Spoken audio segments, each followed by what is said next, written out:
Imaginez une ville qui se croyait intouchable, une métropole imposante, entourée de murailles colossales et remplie de richesses inimaginables. Ninive, la capitale de l'empire le plus redouté de son époque, vivait dans l'excès, la corruption et l'oppression. Ses rois se prenaient pour des dieux, ses prêtres offraient des sacrifices à des idoles de pierre, et ses armées écrasaient des nations entières sans pitié. Mais alors vint l'avertissement. Nahum, un prophète inconnu de beaucoup, apparut dans les rues de Ninive, proclamant des paroles que peu oseraient prononcer. Sa voix tranchait l'air comme une lame. La ville tombera, son or sera pillé, ses forteresses s'effondreront. Le jugement de Dieu est proche. Mais qui pouvait croire cela? Ninive était imprenable, elle était éternelle, ou du moins c'est ce que pensaient ses habitants. Cependant, quelque chose commença à changer. Des signes étranges apparurent. Le fleuve qui donnait vie à la ville commença à se rebeller. Le ciel s'obscurcit. Des rêves troublants hantaient le roi. Et puis vint la vérité cachée. Un secret enfoui sous les fondations de Ninive, un péché si ancien et profond que même ses dirigeants n'osaient en parler. Qu'y avait-il derrière la prophétie de Nahum? Comment la ville la plus puissante de la terre fut-elle réduite en ruine? Et quelle leçon cet événement nous enseigne-t-il aujourd'hui? Rejoignez-nous alors que nous explorons comment la prophétie de Nahum est devenue un symbole de la justice divine, révélant le destin de Ninive et la souveraineté de Dieu sur les nations.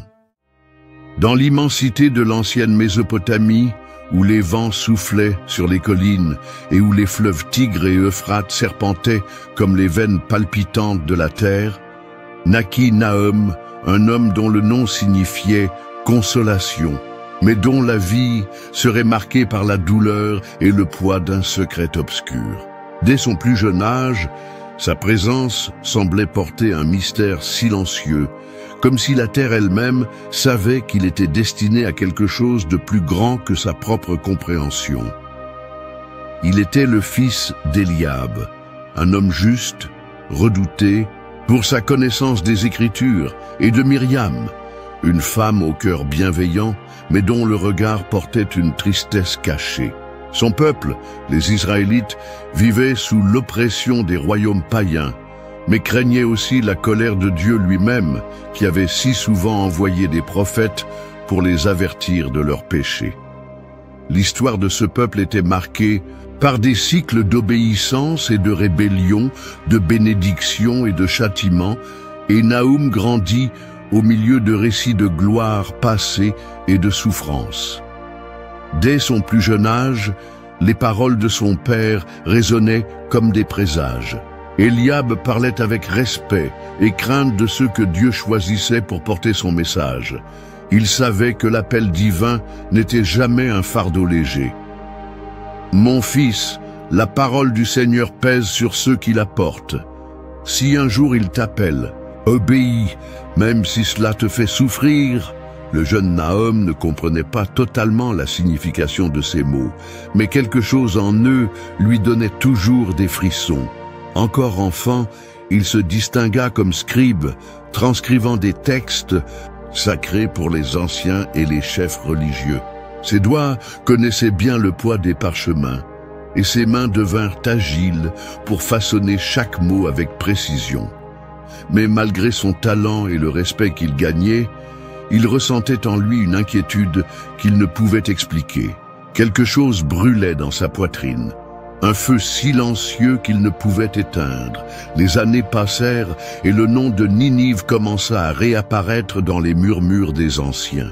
La grande cité, autrefois sauvée par la miséricorde de Dieu, était retombée dans sa perversité.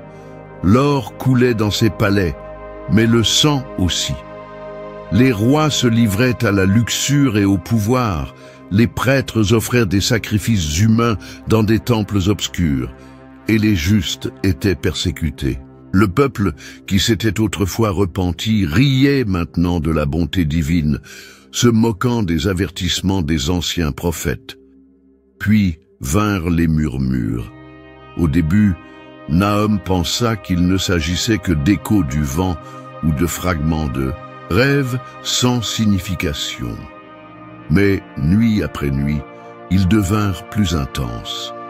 Des paroles dans des langues qu'il ne connaissait pas résonnaient à ses oreilles pendant son sommeil. Bientôt, ces mots se transformèrent en images. Il vit « Ninive en flammes, ses tours s'effondraient, les cris de ses habitants résonnaient sous un ciel obscur. » Il vit des rivières de sang serpenter entre les rues pavées, il vit des enfants pleurer, il vit le désespoir d'une ville condamnée. Dans la dernière vision, il n'y eut pas seulement des images. Une voix, profonde et incontestable, brisa le silence de son âme. « Lève-toi, Nahum, crie contre cette ville, car sa fin est scellée. » Il se réveilla en sursaut, en sueur froide. Son cœur battait violemment dans sa poitrine, ses mains tremblaient. Il tenta de parler, mais aucun mot ne sortit. La chambre autour de lui semblait s'être transformée, comme si elle portait encore les traces de cette présence écrasante. Quelque chose en lui avait changé à jamais. Que signifiaient ces visions? Était-il possible de les ignorer? Aurait-il le courage de proclamer ce qui lui avait été révélé? Nahum ne dormit pas cette nuit-là. Après la vision, son corps restait agité, comme si le sol sous ses pieds était devenu instable. Il savait qu'il ne pouvait pas ignorer l'appel. Ce qu'il avait vu n'était pas le fruit de son imagination. La voix qu'il avait entendue n'était pas un simple délire. C'était un décret. Au lever du jour, il se leva, revêtit sa tunique la plus simple et partit. Ses pieds avançaient par instinct, mais son cœur hésitait encore. Comment un simple scribe pouvait-il s'élever contre une cité si puissante? Ninive était crainte dans toute la région, ses rois se prenaient pour des dieux, ses armées rasaient des nations entières. Mais Nahum se souvenait des paroles de son père. Si Dieu appelait, la seule réponse acceptable était l'obéissance. Franchissant les portes de la ville, il ressentit l'impact de la grandeur de Ninive. Ses murailles colossales s'élevaient comme les ossements d'un titan déchu. Ses larges rues grouillaient de marchands, de soldats et de citoyens enivrés par les plaisirs du jour. L'air était lourd de l'odeur de l'encens brûlant dans les temples, mêlé aux effluves de viande rôtie des banquets incessants. Il s'avança jusqu'à la place centrale, où les prédicateurs et les artistes de rue se rassemblaient pour divertir la foule. Prenant une profonde inspiration, il trouva le courage de parler. « Ninive, cité de perversité et de sang, le Seigneur Dieu a vu vos œuvres, et votre méchanceté est montée jusqu'aux cieux. Repentez-vous, car votre faute est grande. Le jugement de Dieu viendra comme un feu sur vous, et nul n'échappera. » Au début, personne ne lui prêta attention. Les passants poursuivaient leur chemin, absorbés par leurs préoccupations quotidiennes. Un groupe de jeunes rit en se moquant de sa voix ferme et de ses vêtements poussiéreux. Un homme ivre lui lança un morceau de pain rassis. « Encore un illuminé ? Combien de prophètes viendront encore nous maudire ?» s'esclaffa un gros marchand. On raconte qu'un certain Jonas nous a autrefois prêché la repentance, et regardez-nous, nous sommes toujours là. Ninive ne tombera jamais, ajouta un vieux prêtre en crachant par terre. Mais Nahum ne se laissa pas intimider. Son cœur brûlait d'un zèle incontrôlable. Il éleva la voix, dénonçant les temples profanés, les juges corrompus, les sacrifices d'innocents sur les autels des idoles. Le ton de sa prédication attira bientôt l'attention. Quelques personnes s'arrêtèrent pour l'écouter, leur visage empreint de doute. La nouvelle se répandit rapidement. En peu de temps, les murmures au sujet du nouveau prophète parvinrent aux oreilles des nobles, des prêtres et, enfin, du roi de Ninive lui-même. Le monarque, un homme au regard sévère et à la barbe soigneusement taillée, écoutait les rapports, de son conseiller tout en festoyant dans sa chambre dorée. « Majesté, un homme est apparu sur le marché, un Hébreu nommé Nahum. Il proclame la destruction de la ville au nom de son Dieu. » Le roi arqua un sourcil indifférent. Combien d'hommes comme lui sont déjà venus? Combien ont maudit nos murailles et juré notre chute? Oh, de celui-ci est différent, mon Seigneur. Il ne demande ni or ni nourriture. Il parle avec la conviction d'un homme qui a déjà vu la faim. Et il y a autre chose. Le roi leva les yeux, désormais attentif. Quoi donc? Le conseiller hésita avant de poursuivre. « Majesté, lorsque j'étais enfant, je me souviens d'un rêve. Mon grand-père, prêtre royal, l'avait interprété pour votre famille. Il disait qu'un jour, un homme vêtu humblement apparaîtrait et que sa voix résonnerait comme le tonnerre avant la chute de la ville. » Le roi resta silencieux. Un malaise grandissait en lui. Un fragment de souvenir, enfoui depuis des années, refaisait surface. « Ordonnez à mes gardes de surveiller ce prophète, dit-il enfin. Je veux tout savoir sur lui. S'il ne fait que semer la confusion, éliminez-le. Mais si c'est autre chose... » Il ne termina pas sa phrase. Il s'adossa à son trône, fixant le vide, tandis que les paroles de Nahum commençaient à résonner dans son esprit. Sur la place, sous le regard attentif de gardes dissimulés, Nahum continuait de prêcher. Mais il ignorait encore qu'il serait bientôt convoqué devant l'homme le plus puissant de Ninive.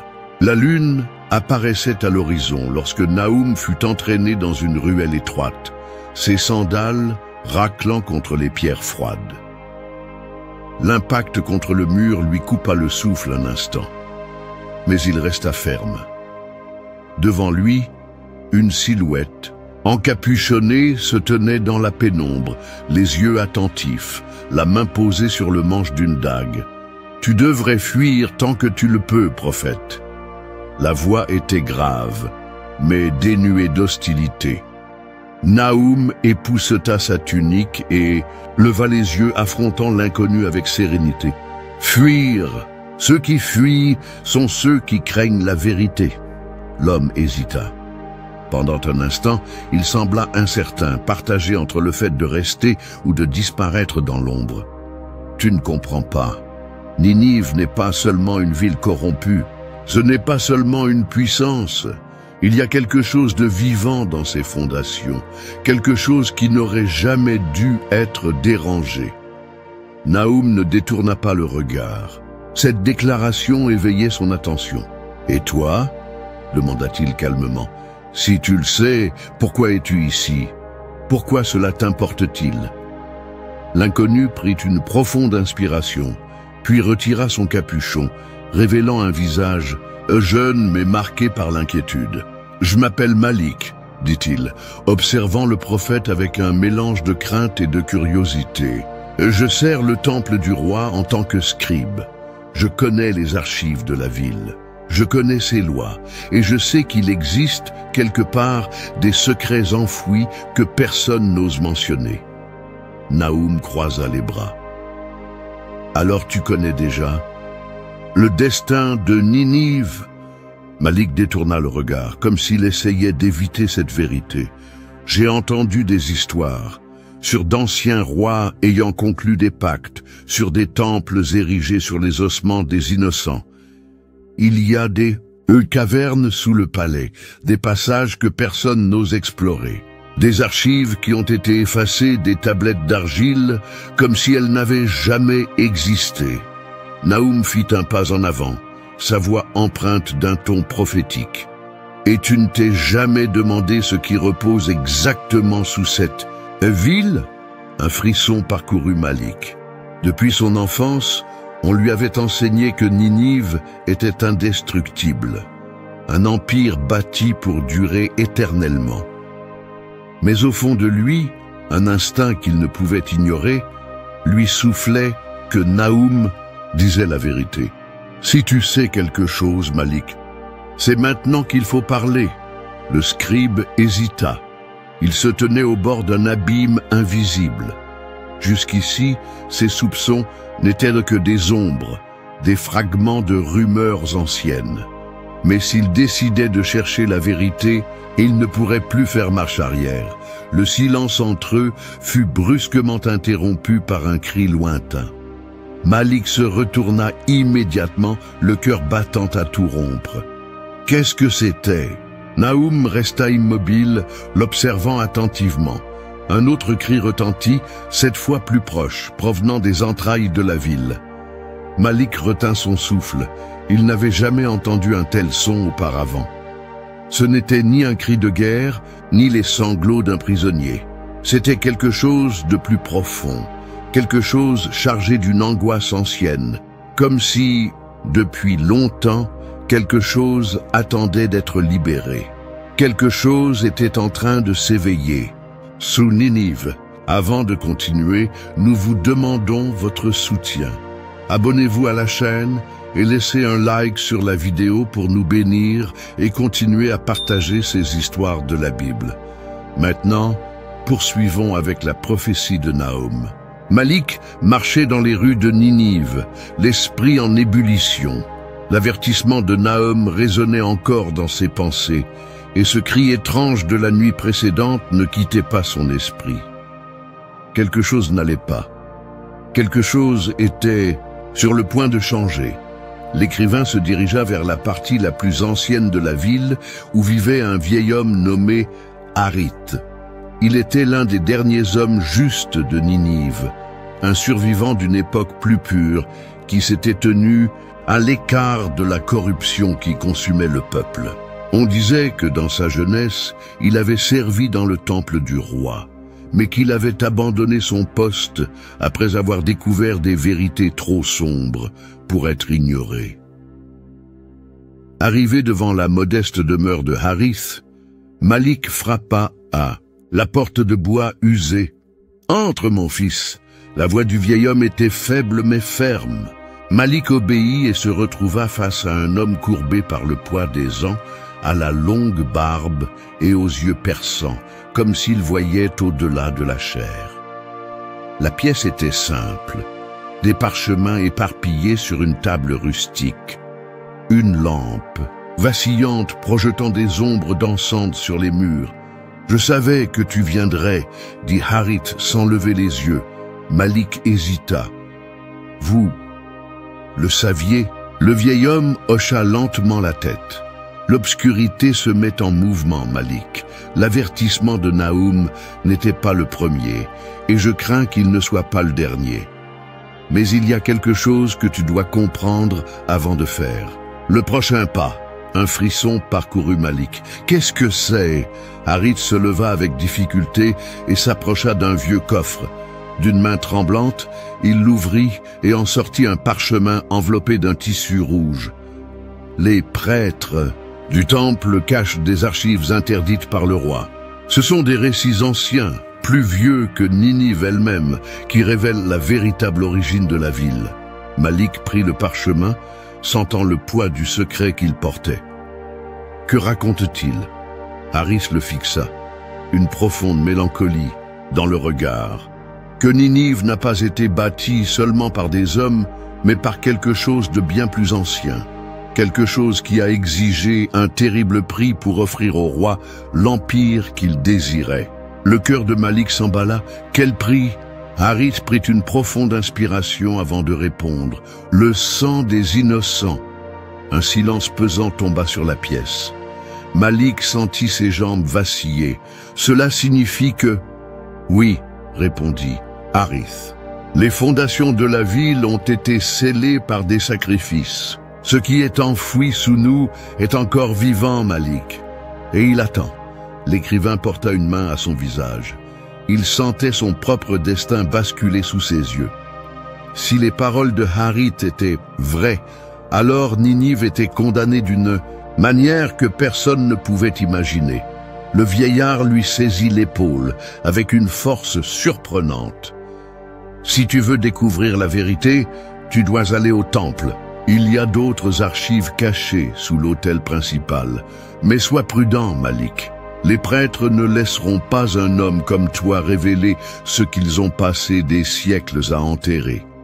Malik prit une profonde inspiration, sentant la tension, lui nouer la poitrine. Il se trouvait face à un choix impossible, ignorer ce qu'il avait découvert et vivre en sécurité ou risquer de dévoiler un secret qui pourrait sceller son destin. Dehors, le vent hurlait dans les rues désertes et, soudain, au loin, un autre cri déchira la nuit, profond et inhumain, provenant du cœur du temple de Ninive.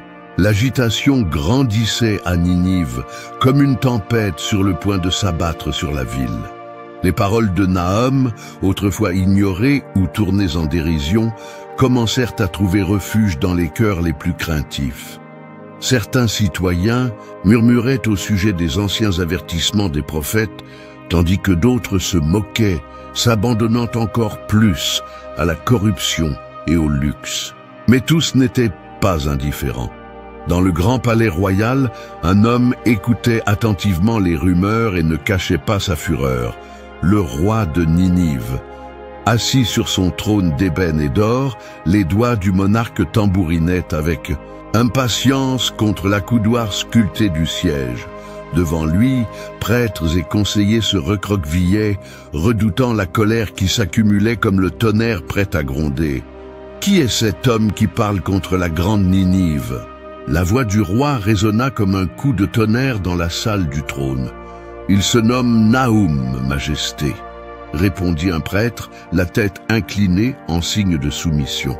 Il proclame que notre ville sera détruite par la colère de son Dieu. Et le peuple l'écoute-t-il? Les conseillers hésitèrent. Puis, l'un des généraux du roi s'avança. Certains se moquent encore de lui, mais d'autres commencent à craindre. Et il n'est pas seul, mon roi. Il y a un scribe nommé Malik qui pose trop de questions, et le vieux Harith qui a toujours murmuré au sujet des temps anciens. Tous deux semblent liés à cette menace. Les yeux du roi se plissèrent.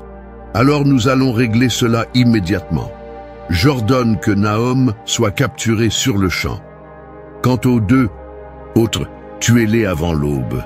Tandis que les gardes parcouraient la ville à la recherche de leur proie, Malik et Harith étaient réunis dans la maison du vieil homme, discutant à voix basse. « Ils viennent pour nous », dit Malik, sa voix basse et urgente. Le roi ne peut pas permettre que le doute s'installe parmi son peuple. Harith soupira, passant une main tremblante dans sa barbe grisonnante. « J'ai toujours su que ce jour viendrait, mais maintenant, il n'y a plus de temps pour l'hésitation.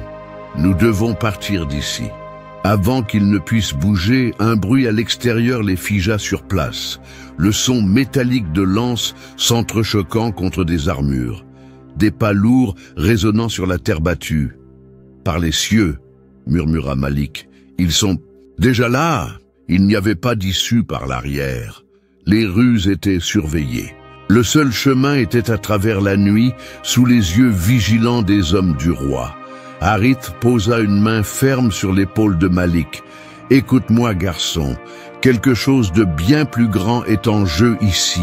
Tu dois survivre, tu dois découvrir la vérité. » « Mais où pouvons-nous aller ?» Le vieil homme prit une profonde inspiration et murmura « Au temple ». Malik hésita. Cet endroit était le cœur même de la corruption de Ninive, mais aussi le seul où ils pouvaient trouver les preuves dont ils avaient besoin. Ils n'avaient pas le choix. Soudain, le fracas de la porte brisée résonna dans la maison. « Courez !» Ils s'élancèrent par un passage latéral, disparaissant dans l'obscurité des ruelles.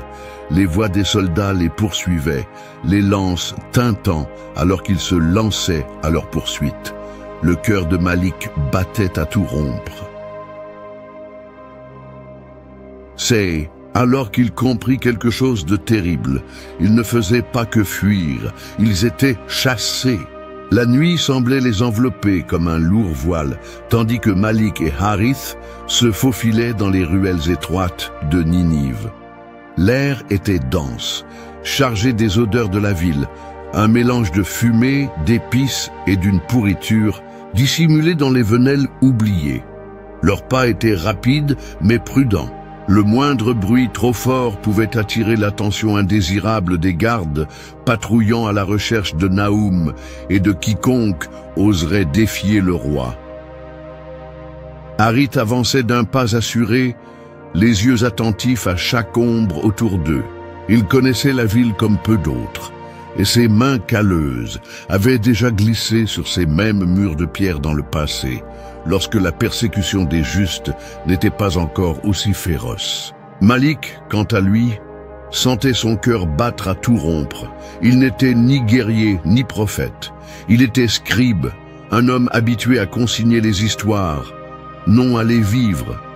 Pourtant, le voilà, courant contre le temps pour découvrir une vérité enterrée depuis des générations.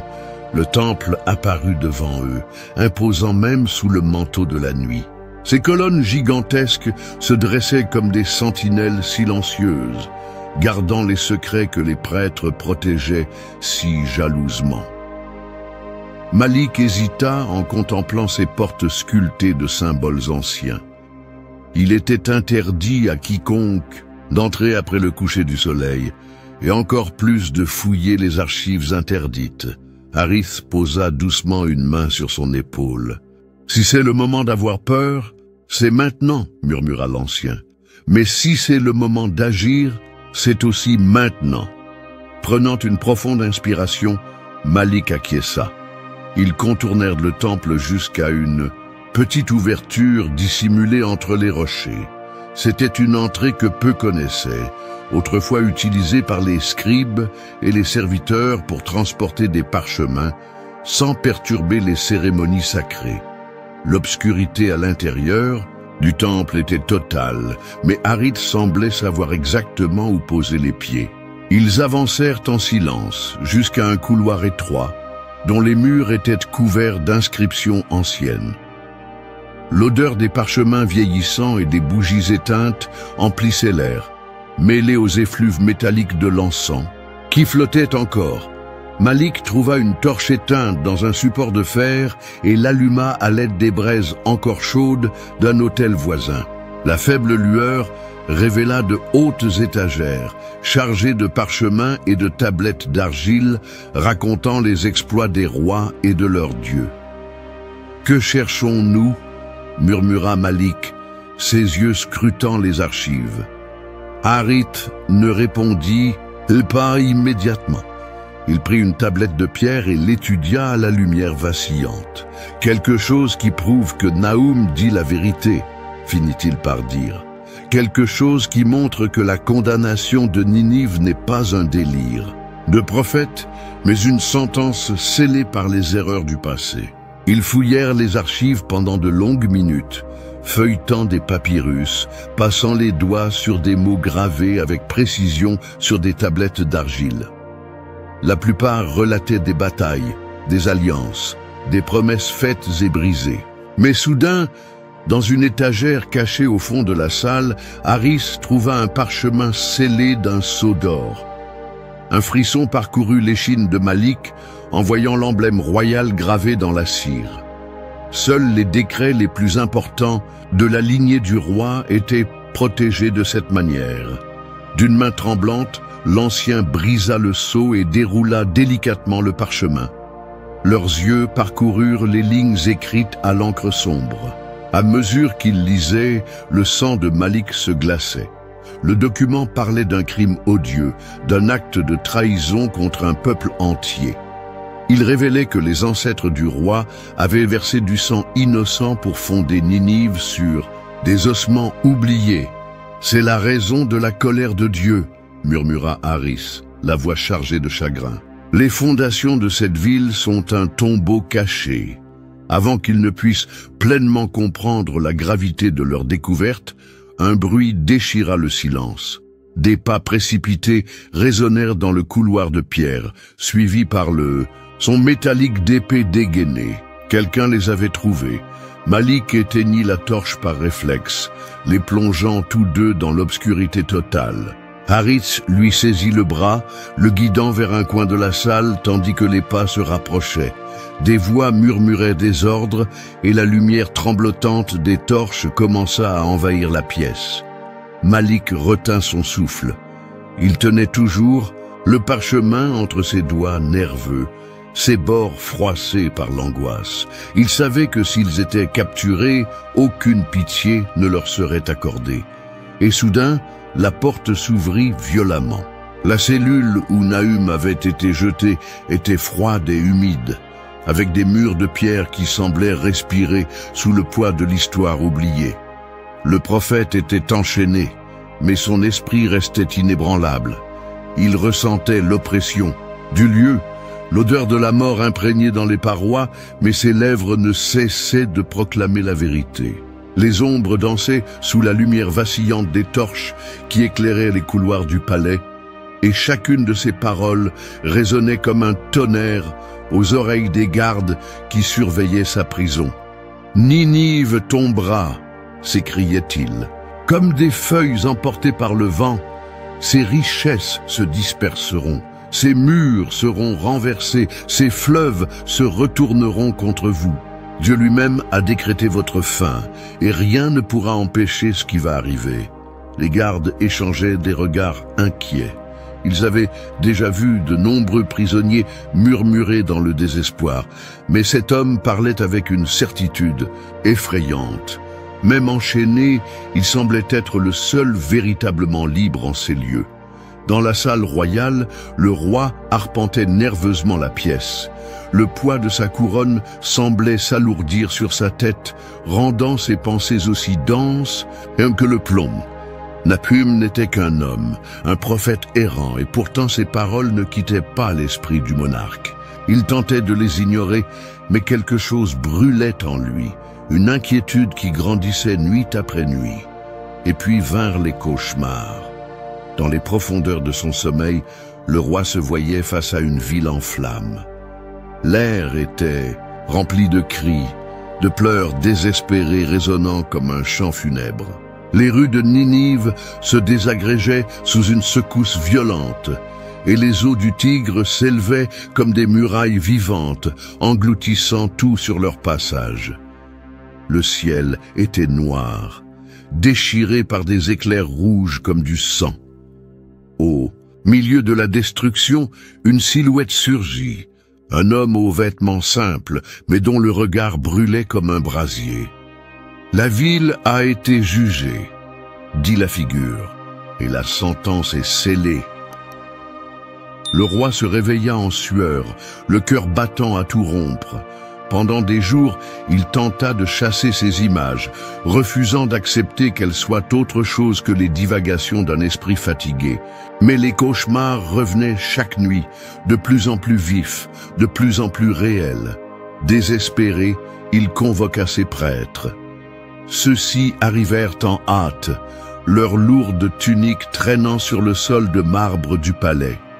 Le plus âgé d'entre eux s'avança et s'inclina devant le trône. « Majesté, votre angoisse nous inquiète. Que souhaitez-vous de nous ?»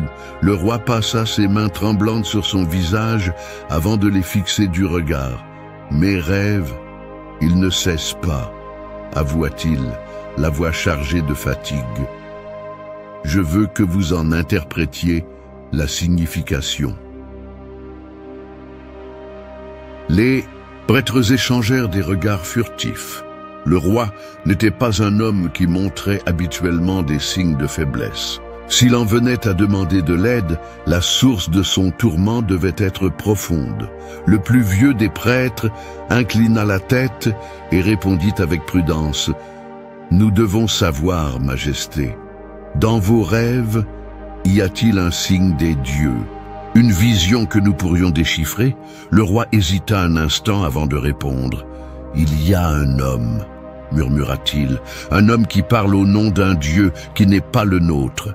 Il annonce la destruction de Ninive.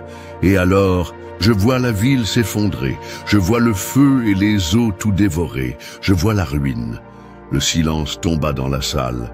Aucun des prêtres n'osa parler immédiatement. Il connaissait bien les légendes, les anciens écrits dissimulés dans les recoins du temple. Le roi ne devait jamais découvrir la vérité enfouie sous les fondations même de sa propre ville. Finalement, un des prêtres les plus jeunes s'éclaircit la gorge et s'inclina légèrement. « Majesté, les rêves ne sont que des échos de l'esprit, » dit-il, tentant de prendre un ton rassurant. « Il n'y a pas lieu de s'inquiéter. Ninive est forte, sa gloire est éternelle. » Mais ces paroles ne convainquirent pas le roi. Quelque chose en lui disait que ce n'était pas que de simples rêves. Cette nuit-là, au lieu de se reposer, il ordonna qu'un groupe d'hommes sélectionnés surveille Nahum dans sa cellule. Il voulait connaître chaque mot qui sortirait de la bouche du prophète. Il était loin de se douter que, dans une autre partie de la ville, Malik et Harith étaient sur le point de révéler un secret qui allait tout changer. Et alors, la vérité cachée depuis des générations commencerait à voir le jour. Les ruelles de Ninive étaient des labyrinthes d'ombres et de murmures, où d'anciens secrets dormaient sous le poids des pierres usées par le temps. Malik et Harith avançaient prudemment, leurs yeux scrutant chaque coin, attentifs au moindre mouvement suspect. Depuis leur fuite du temple, ils savaient qu'ils étaient traqués. Le roi ne permettrait pas que ces archives voient la lumière du jour. Guidés par un nom trouvé parmi les documents anciens, ils arrivèrent dans un quartier oublié de la ville, où les constructions étaient précaires et où le silence semblait plus dense que l'air. Harith regarda autour de lui, incertain. « Es-tu sûr que c'est ici ?» murmura-t-il. Malik hocha la tête et frappa doucement à la porte d'une maison de bois et de pierre.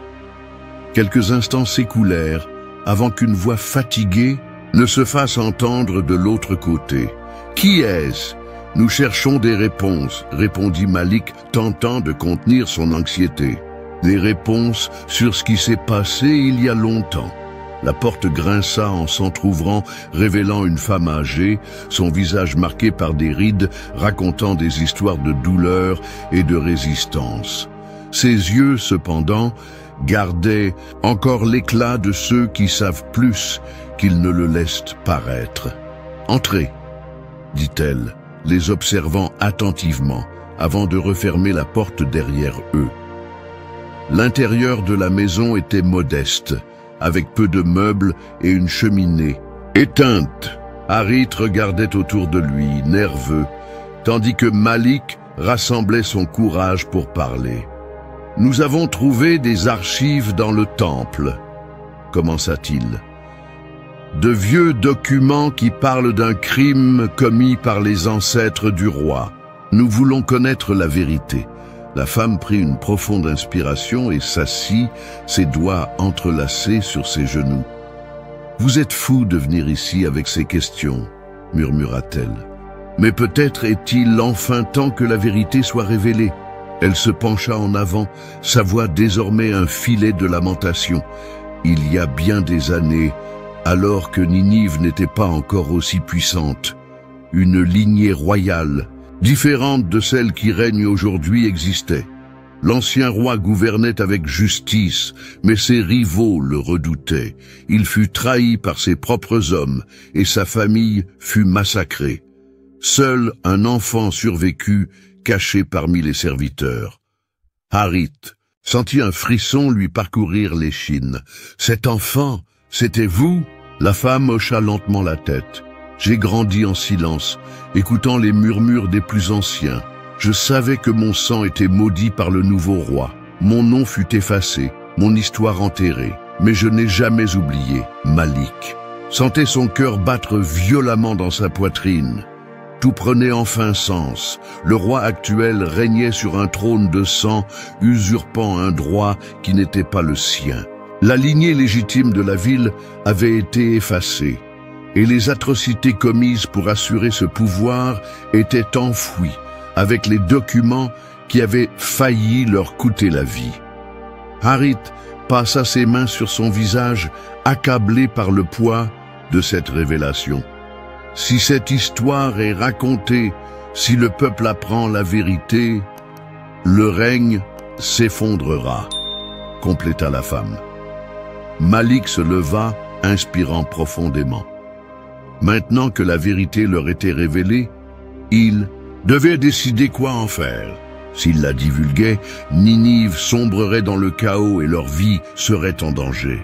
Mais s'ils se taisaient, ils perpétueraient le mensonge qui soutenait un règne de ténèbres. C'est alors qu'ils entendirent un bruit dehors. Et pas lourd. Des voix étouffées, quelqu'un les avait suivis. La décision devait être prise immédiatement. Ou peut-être n'en aurait-il plus jamais l'occasion. Le silence à l'intérieur de la maison fut brisé par le bruit de bottes écrasant le gravier à l'extérieur. Malik ressentit un frisson remonter le long de sa colonne vertébrale, tandis que Harith, le visage tendu, posa la main sur le manche de la dague attachée à sa ceinture.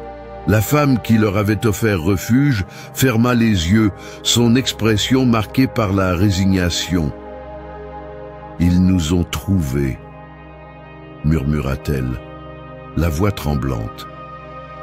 Malik s'approcha prudemment de la fenêtre et jeta un regard à travers une fente dans le bois fissuré. Dans la ruelle étroite menant à la maison, des ombres armées se déplaçaient silencieusement, encerclant la bâtisse comme des loups traquant leur proie. Leur cœur battait à tout rompre. Il n'y avait nulle part où fuir. Harith serra fermement l'épaule de Malik. « Nous devons décider maintenant. Soit nous fuyons pour tenter de révéler la vérité, soit nous mourrons ici, l'emportant avec nous dans la tombe. » Malik ravala sa salive. Les mots de Harith étaient durs, mais justes. Il détenait quelque chose qui pouvait ébranler les fondations du royaume, et le roi en avait conscience. Le silence fut brisé par un fracas assourdissant. La porte vola en éclats. Des morceaux de bois furent projetés dans toutes les directions, alors que des soldats envahissaient la pièce. Épée dégainée et regard glacial. La femme se recroquevilla contre le mur, son visage blême de terreur. « Par décret du roi, vous êtes arrêtés pour trahison », tonna l'un des gardes, sa voix résonnant comme un coup de tonnerre. Malik tenta de réagir, mais des mains puissantes l'attrapèrent et le plaquèrent au sol. Harith, plus aguerri, se battit avec rage, renversant 2 soldats avant d'être frappé violemment à la nuque. Il s'effondra, inerte. Malik cracha du sang tandis qu'on le maîtrisait, son visage écrasé contre les planches rugueuses du sol. Les soldats le relevèrent brutalement, le traînant vers l'extérieur. Son esprit tourbillonnait dans un tourbillon de désespoir. Avait-il échoué? Tout allait-il s'achever ici, avant qu'il ne puisse révéler la vérité? C'est alors que Malik aperçut une silhouette immobile parmi les soldats. Un choc glacial le traversa comme une lame. « Toi » murmura-t-il, sa voix à peine audible. L'homme qui se tenait devant lui était une personne qu'il n'aurait jamais imaginé voir aux côtés de ses ennemis. Un ami, un allié. Le cœur de Malik se serra en comprenant la portée de cette trahison. Le traître s'avança, son regard indéchiffrable, mais Malik y perçut une lueur d'hésitation. « Pardonne-moi, Malik, mais la vérité doit mourir avec toi. » Malik tenta de se débattre, mais ses liens l'en empêchaient. Le traître dégaina sa lame et la posa contre sa gorge. Le froid de l'acier sur sa peau fut la dernière chose qu'il sentit avant que l'obscurité ne l'engloutisse. La douleur fut la première chose que Malik ressentit en reprenant connaissance. Une douleur sourde et lancinante dans sa tête, comme si elle était sur le point d'exploser. L'odeur de rouille et d'humidité emplissait ses narines, mêlée à la puanteur de la sueur et du sang séché. Il cligna des yeux, tentant de comprendre où il se trouvait, mais tout autour de lui n'était que ténèbres et pierres froides. Il essaya de bouger, mais ses bras étaient entravés.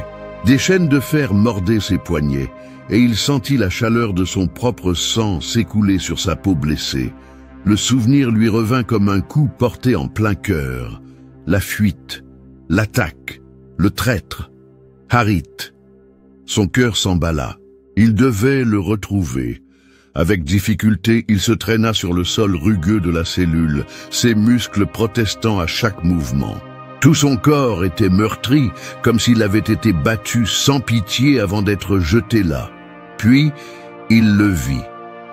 Harith gisait dans un coin de la cellule, sa tunique souillée de poussière et de sang. Sa position était anormale. Ses bras étaient écartés, sa tête inclinée sur le côté.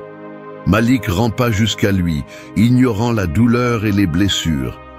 « Harith !» murmura-t-il d'une voix rauque, à peine audible.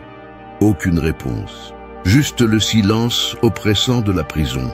Il posa une main tremblante sur l'épaule du vieil homme et sentit sous ses doigts une peau glaciale. Sa poitrine était immobile. Aucune respiration, aucun mouvement. Harith était mort. Le poids de cette vérité s'abattit sur Malik comme un coup de poignard dans l'estomac. Harith, le dernier juste de Ninive, le seul homme qui portait encore la véritable foi dans cette cité corrompue. Désormais, il n'était plus. Malik était seul. Un goût amer lui monta à la gorge. Il ferma les yeux un instant, luttant contre le désespoir. Puis des pas résonnèrent dans le couloir de pierre.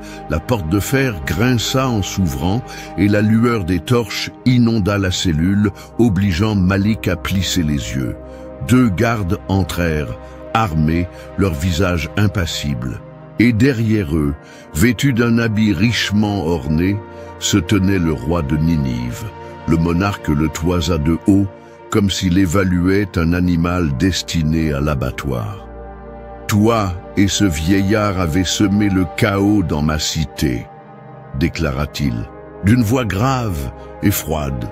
« Mais désormais, il ne reste plus que toi. » Malik sentit la fureur brûler en lui, mais il se força à rester calme. « Le chaos n'a pas été apporté par nous, » répondit-il avec effort. Il était déjà là. Le roi fronça les sourcils, ses yeux sombres brillant d'un mélange de curiosité et d'irritation. « Dis-moi, que savent Naoum et toi ?» Le silence s'installa, pesant. Malik savait que le moindre mot de travers pourrait sceller son sort encore plus rapidement. Il serra les poings, sentant le métal des chaînes entailler un peu plus sa peau. Avant que le roi ne puisse insister, un grondement sourd résonna au loin. Le sol trembla sous leurs pieds, comme si quelque chose s'éveillait dans les profondeurs de la terre. Les gardes échangèrent un regard inquiet. Le roi resta impassible, mais Malik perçut la tension dans ses épaules. Un autre tonnerre éclata, mais cette fois-ci, il ne venait pas du ciel, il venait du sol. « Que se passe-t-il » murmura l'un des gardes, sa voix tremblante. Malik leva les yeux vers le roi. Malgré la douleur et l'épuisement, un frisson parcourut son échine. Il savait ce que cela signifiait. « Ce sont les signes » murmura-t-il. Le jugement de Ninive a commencé. Le roi ouvrit la bouche pour répondre, mais un nouveau fracas fit trembler les murs. Cette fois, plus rien ne pourrait arrêter ce qui allait arriver. L'air de Ninive était devenu lourd, imprégné d'une odeur putride qui se répandait dans les rues et les ruelles. Les premiers signes du fléau apparurent à l'aube. Des hommes en parfaite santé se réveillèrent, couverts de plaies noires, leur peau brûlant comme si un feu intérieur les consumait. Les enfants pleuraient de douleur, leurs mères s'arrachaient les cheveux de désespoir, et les prêtres, autrefois confiants, tremblaient désormais face à la calamité qui s'abattait sur la ville. Le marché, autrefois vibrant et chaotique, était presque désert. Les rares marchands qui osaient sortir se protégeaient le visage avec des étoffes, mais leurs regards inquiets trahissaient une vérité inéluctable. Aucun endroit n'était sûr. Les corps des premiers morts commencèrent à s'accumuler et les plus pauvres, sans autre solution, les jetaient dans le fleuve, espérant ainsi éloigner la malédiction. Mais les eaux, jadis limpides, devinrent troubles et visqueuses. Des poissons morts flottaient à la surface, et l'odeur de la mort planait sur les rives. Dans le palais, le roi marchait furieusement à travers les couloirs, les poings serrés, sa tunique trempée de sueur. La peur était un ennemi silencieux, rongeant ses certitudes. Le grondement souterrain qui avait ébranlé la ville, le tremblement des murailles, et maintenant cette peste implacable. Était-ce un châtiment divin? Il refusait d'y croire. Cela ne pouvait pas être. Les dieux de Ninive avaient toujours exigé des sacrifices, et le peuple les avait toujours offerts. Si quelque chose clochait, c'est qu'il manquait des offrandes. Rassemblant ses prêtres, il ordonna que l'autel du temple soit baigné de sang. Des bœufs furent égorgés au pied des statues, l'odeur de l'encens se mêlant à celle du sang chaud qui ruisselait sur les marches sacrées. « Nous offrons ce que nous avons de plus pur », s'écria l'un des prêtres en levant les bras vers le ciel. « Acceptez notre tribut, ô grand Dieu, et détournez votre colère de Ninive. » Mais rien ne se produisit. Le fléau avançait, implacable, et puis vinrent les tonnerres. Le ciel, autrefois clair, s'obscurcit, comme si la nuit était tombée avant l'heure. Des nuages noirs tourbillonnaient au-dessus de la ville, cachant le soleil et plongeant le jour dans les ténèbres. Le vent hurlait comme une armée invisible, renversant les étals et arrachant les tuiles des maisons. Les prêtres, qui s'étaient dressés fièrement au sommet des marches du temple, étaient maintenant prosternés au sol, murmurant des prières, désespérés. Le roi, cependant, ne pouvait pas se plier. Il serra les dents, se tourna vers ses généraux et proclama « Si les dieux exigent davantage, nous leur donnerons davantage. » Et alors, l'ordre fut donné. Les prisonniers furent extraits des cachots. Hommes, femmes, enfants, ceux accusés de vol, les condamnés pour trahison, et même ceux qui avaient simplement déplu aux puissants. Parmi eux se trouvait Malik. Brutalement poussé hors de la prison, il fut traîné jusqu'au temple, où une foule s'était rassemblée, les yeux écarquillés d'horreur. L'autel du sacrifice était prêt, et les prêtres aiguisaient déjà les lames rituelles. Le roi leva la main, imposant le silence. « Aujourd'hui, nous offrons aux dieux ce que nous avons de plus précieux. Aujourd'hui, nous éradiquons le mal qui corrompt notre ville. » Son regard se posa sur Malik, et un sourire sombre apparut sur ses lèvres. « Et nous commençons par lui. » Le silence tomba sur le temple. Malik sentit la pression des chaînes sur ses poignets, la rugosité de la pierre sous ses genoux. Mais, lorsqu'il releva la tête, son regard n'était pas empli de peur. Il était empli de certitude, car il savait ce que le roi refusait d'admettre. La fureur des cieux ne pouvait être apaisée par le sang. Et la fin de Ninive était déjà écrite. L'autel froid pressait les genoux de Malik, tandis que ses poignets brûlaient sous l'emprise cruelle des chaînes. Le son des chants sacerdotaux résonnait dans le temple, chaque vers s'élevant comme un sortilège destiné à étouffer tout, espoir de salut. Le roi observait d'en haut, ses yeux brillants comme des braises, mais Malik ne fléchit pas. L'un des prêtres s'approcha, tenant un poignard à lame courbe. Le métal scintillait sous la lumière des torches, prêt à ouvrir la chair et à répandre le sang qui, selon eux, apaiserait les dieux. Mais avant que la lame ne s'abatte, le roi leva une main, interrompant le rituel. Il a encore quelque chose à dire. Le silence tomba sur le temple. Malik leva la tête, sa respiration haletante. « Dis-moi, prisonnier. » La voix du roi résonna, ferme, mais teintée de quelque chose de plus profond. Toi et ton ami creusiez dans les recoins les plus sombres de ma ville. Vous cherchiez des réponses à des questions qui n'auraient jamais dû être posées. Maintenant, face à la mort, qu'as-tu à me révéler? La foule retint son souffle. L'odeur du sang et de l'encens flottait dans l'air. Malik passa sa langue sur ses lèvres sèches et fixa le roi sans ciller. « Nous avons trouvé ce que vous redoutiez. » Sa voix était ferme mais basse, forçant tous à écouter attentivement. « Les crimes de vos ancêtres ne sont pas oubliés. Ils reposent sous cette ville, enterrés avec les cris de ceux qui ont été massacrés. » Le roi resta immobile. Aucun mot, aucun signe de surprise ou d'indignation. Juste un silence tendu, presque étouffant. Vous parlez de sacrifice pour apaiser les dieux, mais vous oubliez que votre lignée est maudite depuis que votre propre sang a été versé par trahison. Ninive est condamnée, non pas à cause de nous, mais à cause de ce que vous avez fait. Les prêtres échangèrent des regards inquiets. Des murmures se répandirent dans la foule. Alors, le roi s'approcha, descendant les marches de l'autel d'un pas lent, comme un prédateur en embuscade. Mensonge. La voix était basse, presque un murmure, mais chargée d'une fureur contenue. Malik le fixa et pour la première fois, il vit quelque chose de différent dans les yeux du souverain. Ce n'était pas seulement de la colère, c'était de la peur. Vous savez que c'est la vérité, poursuivit Malik.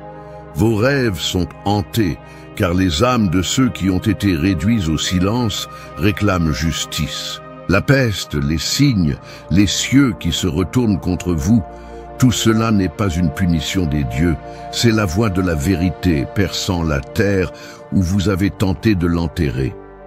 Le roi serra les poings. « Tais-toi » Mais Malik ne s'arrêta pas. Vous pouvez tuer autant de gens que vous le voulez. Vous pouvez sacrifier des innocents et essayer de noyer le passé dans le sang. Mais la vérité trouve toujours un chemin. Les prêtres échangèrent des regards incertains. La foule s'agitait, la peur devenant palpable. Le roi perçut le danger et se tourna vers le peuple, son expression retrouvant son masque d'autorité. « Cet homme est un menteur !» Sa voix résonna comme un coup de tonnerre. Un traître qui veut semer le chaos parmi nous, mais le tremblement de ses mains trahissait la terreur qui le consumait de l'intérieur. Malik n'avait plus besoin de dire un mot. Le roi était déjà condamné par sa propre conscience. Le vent cinglant rugissait entre les murailles de Ninive, emportant avec lui poussière, braise et lamentation. Le ciel, autrefois bleu et imposant, était désormais un voile de ténèbres et de fumée, chargé d'éclairs illuminant la ville, et condamné. Le tonnerre grondait comme si les cieux eux-mêmes étaient vivants, enragés. Élie, enfermé dans le temple, sentait les pierres vibrer sous ses pieds. Il ferma les yeux un instant, sentant le poids du destin peser sur ses épaules. Les prêtres, autrefois majestueux dans leurs robes dorées, rampaient devant les autels, murmurant des prières désespérées. Le temple, jadis symbole de pouvoir et de gloire, n'était plus qu'un tombeau en attente d'être scellé par la colère divine. Dehors, la ville se tordait dans le chaos. Les incendies dévoraient les palais, les maisons s'effondraient sous le poids d'un destin inévitable. Les places résonnaient des cris des affligés, courant en tous sens, portant leurs enfants, leurs biens, leur espoir réduit en cendres.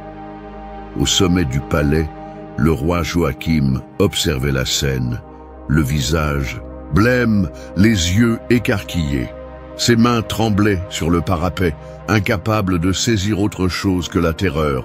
Ses conseillers, ceux qui autrefois le flattaient et l'appelaient l'élu des dieux, étaient à genoux, suppliant sa clémence. « C'est un châtiment », murmura l'un d'eux. « Non, ce n'est qu'une tempête, une crise qui passera », rugit Joachim, mais sa voix était brisée. Au fond de lui, il savait. Le jugement était arrivé, la voix de Jonas résonnait dans son esprit comme l'écho même de la destruction.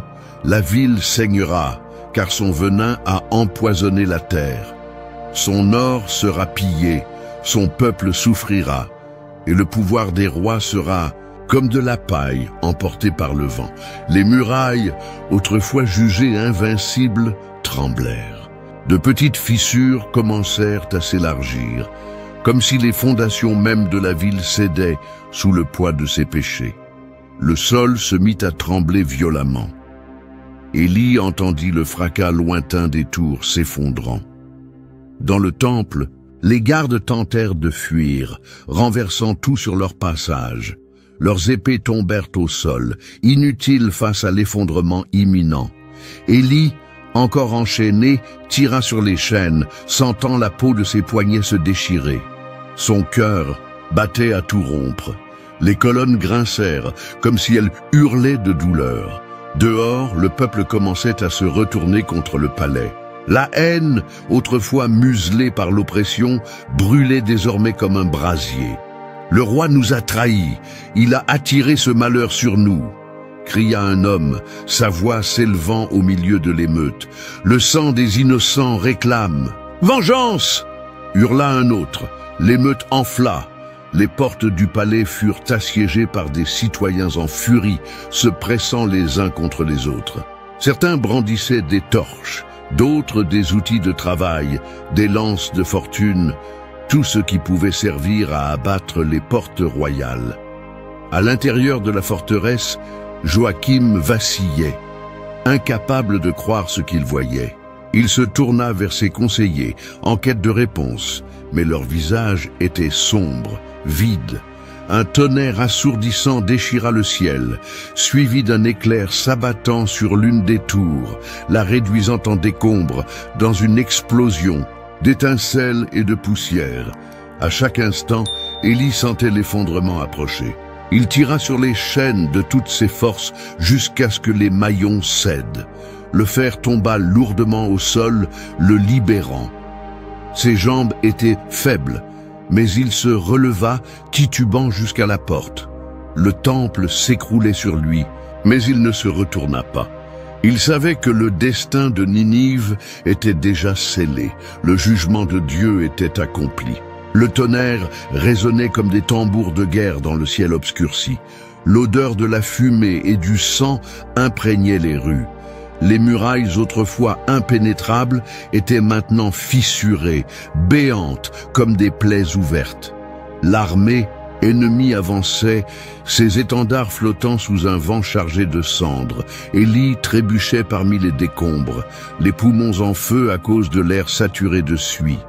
Derrière lui, les cris d'agonie des citoyens de Ninive résonnaient, mêlés au fracas des épées et au crépitement des flammes dévorant les bâtiments. Il sentait le poids du destin sur ses épaules. Il savait que c'était la fin. Le palais qui symbolisait autrefois le pouvoir et la domination n'était plus qu'un mausolée prêt à être englouti par la tempête du jugement. À l'intérieur, Joachim haletait, les yeux écarquillés. De terreur, il regarda autour de lui, voyant les visages de ceux qui l'avaient autrefois flatté. À présent, tous étaient figés, attendant un miracle qui ne viendrait jamais. « Où sont mes gardes? Où est mon escorte ?» vociféra-t-il. Mais sa voix n'avait plus d'autorité, seulement du désespoir. L'un de ses conseillers, un homme maigre au visage ridé, baissa la tête. « Ils ont fui, monseigneur. » Un frisson glacial parcourut l'échine du roi. « Lâche, je suis le roi de Ninive, j'ordonne qu'on protège son souverain. » Mais personne ne bougea. Le silence qui suivit était plus assourdissant que tous les cris venant de l'extérieur. Les portes du palais tremblèrent lorsque les premiers assaillants firent tomber les portails extérieurs. Le fracas résonna dans toute la salle. Joachim recula, les yeux fixés sur l'entrée. Non, ce n'est pas possible. Il se retourna et courut vers l'arrière du palais, trébuchant sur les tapis luxueux désormais couverts de poussière et de cendres. Il devait fuir, trouver un passage sûr. Au temple, Nahum observait tout depuis le sommet de l'escalier. Son regard était serein mais déterminé. Il avait prophétisé ce moment. À présent, il voyait sa prophétie s'accomplir. Le feu léchait les colonnes dorées de la cité. Les statues des dieux de Ninive se fissuraient, s'effondraient, leurs visages réduits en poussière. Le ciel s'illuminait des flammes et des éclairs. C'était un spectacle de destruction divine. Nahum ferma les yeux un instant, puis murmura. La vérité finit toujours par éclater. Puis, sans que personne ne le remarque, il disparut dans les ombres, abandonnant une ville qui ne se relèverait jamais. Joachim atteignit un passage secret derrière le trône et s'engouffra dans un couloir étroit. La sueur dégoulinait de son front, se mêlant à la suie. Il trébucha mais se releva en haletant. S'il pouvait atteindre les tunnels souterrains, il avait peut-être une chance. Mais lorsqu'il poussa la porte qui devait le mener à la liberté, il trouva un groupe d'hommes l'attendant. Il se figea. Leurs yeux étaient froids, vides de toute loyauté. Parmi eux se trouvait son propre trésorier, un homme qu'il croyait fidèle. « Où pensez-vous aller, mon Seigneur ?» dit l'homme, un sourire cruel aux lèvres. « Nous devons fuir » balbutia Joachim. « Nous pouvons encore reconstruire. Je suis toujours le roi. » Le trésorier éclata de rire. « Un roi? Ninive est tombée, Joachim. Votre règne est terminé. » Dehors, la ville s'effondrait. L'armée ennemie progressait à travers les derniers couloirs du palais, anéantissant toute résistance. Le roi regarda autour de lui, se sentant acculé. « Je peux vous récompenser, j'ai de l'or, des terres, des richesses. » Le trésorier fit un pas en avant, tirant une dague. « Votre or ne vaut plus rien. Vous avez trahi votre propre ville. Maintenant, c'est elle qui vous trahit. » Avant que Joachim ne puisse réagir, une douleur aiguë lui transperça la poitrine. Il s'étouffa, du sang s'écoulant de ses lèvres. Ses genoux cédèrent. Alors qu'il s'effondrait, il entendit les cloches du temple sonner une dernière fois, annonçant la fin de la ville qu'il avait autrefois gouvernée. Les murailles de Ninive s'écroulèrent. Le jugement était accompli. Le tonnerre résonnait comme des tambours de guerre dans le ciel sombre. L'odeur de fumée et de sang imprégnait les rues. Les murailles autrefois impénétrables étaient maintenant fissurées, ouvertes comme des blessures exposées. L'armée, ennemie, avançait, ses étendards flottant sous un vent chargé de cendres. Le rugissement des flammes dévorant palais et temples se mêlait aux cris de ceux qui tentaient de fuir. Il n'y avait plus de salut. Ninive, la grande cité, était tombée. Élie trébuchait parmi les décombres, ses poumons brûlants sous l'air saturé de suie. Derrière lui, les hurlements d'agonie des citoyens se mêlaient au fracas des épées et au crépitement des flammes dévorant les bâtiments. Chaque pas était une lutte pour survivre au chaos. Il avait vu des cités tomber auparavant, mais jamais ainsi, jamais de manière aussi brutale, aussi définitive. Le destin de cette terre était scellé. Il savait qu'il n'y avait nulle part où fuir, mais il s'accrochait encore à l'espoir, comme s'il pouvait trouver une issue, là où il n'y en avait aucune. Le palais, autrefois symbole de gloire et de domination, n'était plus qu'une forteresse agonisante. À l'intérieur, Joachim haletait, les yeux écarquillés de terreur. La sueur coulait sur son front tandis qu'il scrutait la salle royale, cherchant des alliés, du soutien. Mais personne n'était là pour le sauver. Les nobles et conseillers qu'il avait jadis flattés étaient maintenant figés, paralysés par la peur, attendant un miracle qui ne viendrait pas. « Où sont mes gardes? Où est mon escorte ?» vociféra-t-il. Mais sa voix n'avait plus d'autorité, seulement du désespoir. L'un des conseillers, un homme maigre au visage ridé, baissa la tête. « Ils ont fui, monseigneur. » Un frisson parcourut l'échine du roi. Ce n'était pas possible. Il était encore le souverain de Ninive. Comment osait-il l'abandonner?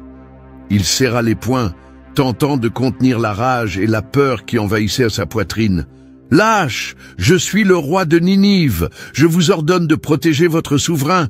Mais personne ne bougea. Le silence qui suivit était plus assourdissant que tous les cris venant de l'extérieur. Les portes du palais tremblèrent sous les premiers assauts des envahisseurs qui avaient abattu les portes extérieures. Le fracas résonna dans toute la salle. Joachim recula, les yeux rivés sur l'entrée. Il savait ce qui allait arriver. La fin était proche. Il se retourna et courut vers l'arrière du palais, ses pieds trébuchant sur les tapis luxueux désormais couverts de poussière et de cendres. Chaque pas était un désespoir grandissant.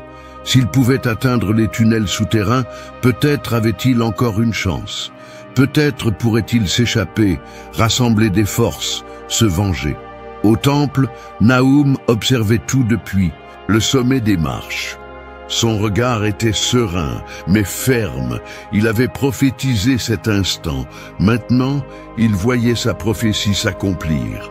Les piliers dorés du temple étaient dévorés par les flammes. Les statues des dieux de Ninive se fissuraient, s'effondraient, leurs visages réduits en poussière. Le ciel s'illuminait des lueurs des flammes et des éclairs. C'était un spectacle de destruction divine. Il ferma les yeux un instant et murmura quelque chose d'inaudible, puis disparut dans l'ombre, abandonnant une ville qui ne se relèverait jamais. Joachim atteignit un passage secret derrière le trône et s'engouffra dans un couloir étroit. La sueur ruisselait sur son front, se mêlant à la suie.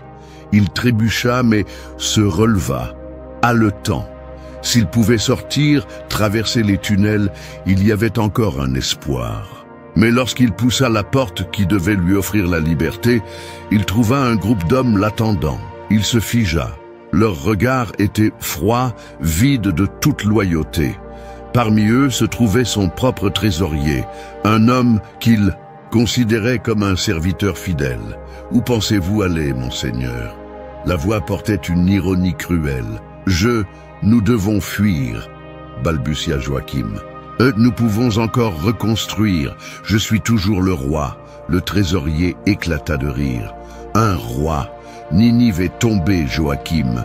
Votre règne est terminé. » Le roi regarda autour de lui, se sentant acculé.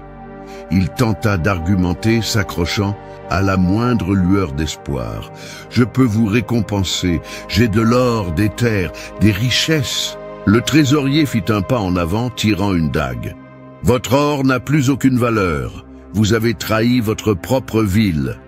Maintenant, c'est elle qui vous trahit. » Avant que Joachim ne puisse réagir, une douleur aiguë traversa sa poitrine. Il suffoqua, du sang s'échappant de ses lèvres. Ses genoux fléchirent. Il regarda ses mains, désormais couvertes de rouge. Il tenta de parler, mais aucun son ne sortit. Alors qu'il s'effondrait, il entendit les cloches du temple sonner une dernière fois, annonçant la fin de la ville qu'il avait autrefois gouvernée. Le son était faible, étouffé par le rugissement des flammes et les cris lointains. Les murailles de Ninive s'écroulèrent. Le jugement était accompli.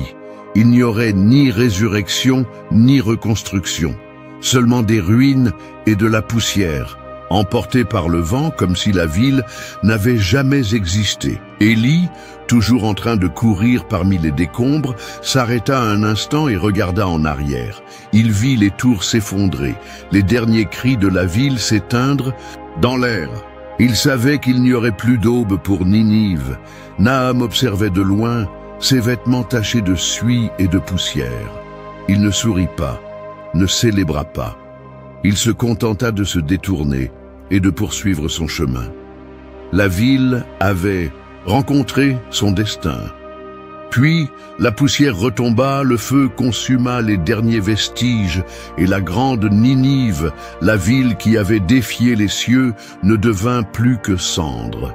L'histoire de Ninive n'est pas seulement un récit de destruction, mais un avertissement intemporel sur le destin de ceux qui ignorent la justice et la droiture.